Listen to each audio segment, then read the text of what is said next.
Spero, RTC Group.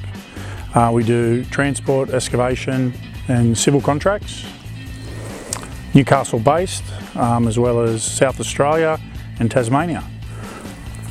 We chose the JCB basically because of the warranty we got with the machine, the 1500 hour services that we get included in the purchase of the machine, also the after sales service. Yeah, just generally the service that we got with Mike and the boys in Newcastle.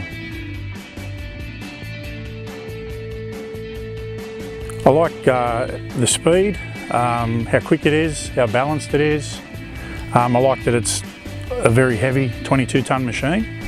I like the size of the cab, how easy everything is to access. I like especially when you're walking, the isolation in the cab mounts, I think it is.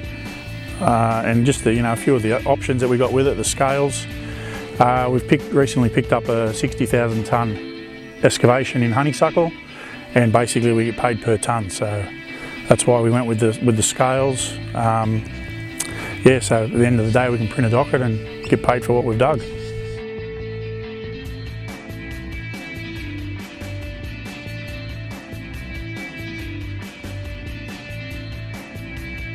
Obviously my boys will be the ones doing the operating, but in the process I sent 4 of them to have a play on it, and they all come back with positive information. That's why we purchased it.